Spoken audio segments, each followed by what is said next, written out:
I was listening to a broadcast that Professor Black Truth recently put up on his channel, in which he was pretty much adding on to what he said last week about this Alabama election. And then he started talking about how now the mainstream media or these accusations against black men are starting to come up as far as the sexual misconduct and whatnot. But I'm not going to talk about that second part. I'm going to talk about something that I heard this morning a couple hours before I did my live stream, and I'm mad that I forgot to even mention this in my live stream. But the way I found out about it was when I was scrolling through the comments that Professor Black Truth was getting, and I saw one that stuck out to me, and then it immediately took me back to a segment I saw this morning with Jake Tapper, and Doug Jones, in which Jake Tapper has said something to him that was a pretty much question, which I was really waiting to see what his answer and response was. And in typical fashion, it's exactly what I thought it was. What I'm going to do is play this portion of the segment because it's actually part of a 9-minute and 32-second segment. But this is the part that I really want you to hear. You had tremendous support from African-American voters on Tuesday. According to CNN's exit polls, you won the African-American vote by 92%, African-American women even higher. Native Alabaman and NBA legend Charles Barkley was all in on campaigning for you. He told this to me after your victory. Take a listen.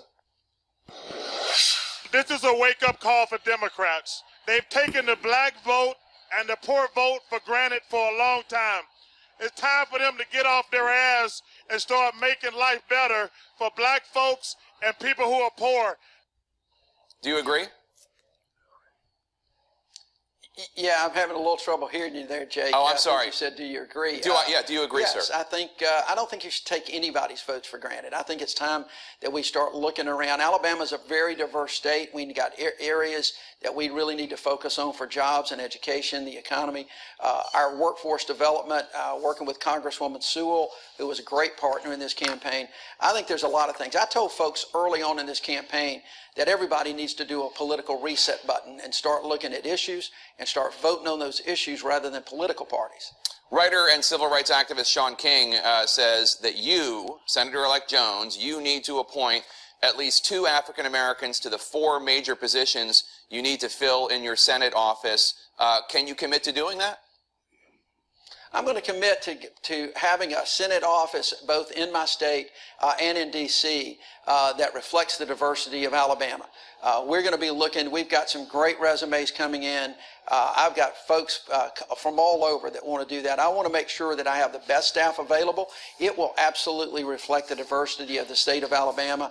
I'm not going to get bogged down on numbers, but I can promise everyone that we're going to represent the entire state of Alabama. In the wake of Al Franken's resignations. Okay, I'm going to stop it right there.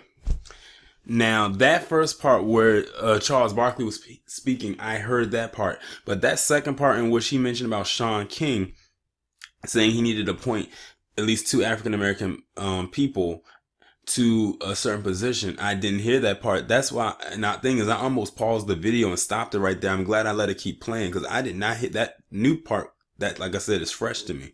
But you heard his response. Jake Tapper pretty much asked him gave him 2 different scenarios or 2 different questions involving black people. And what did you hear Doug Jones say? In typical fashion, he danced around it and mentioned diversity. He didn't one time out his mouth say black, nor did he say poor.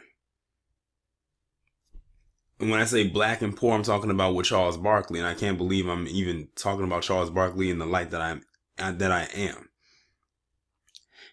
He didn't mention none of that. Yet it was, and shout out to Jake Tapper because he's one of the few people that even acknowledged that it was black people that helped him win. But in a way, I kind of see he even kind of pulled back a little bit because he said it was black people, 92%, and especially black women who pretty much had a lead. So he pretty much said black people, meaning black men, because black men were the 92%.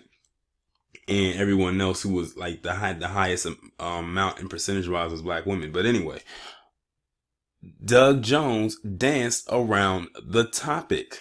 He did not really directly answer the question.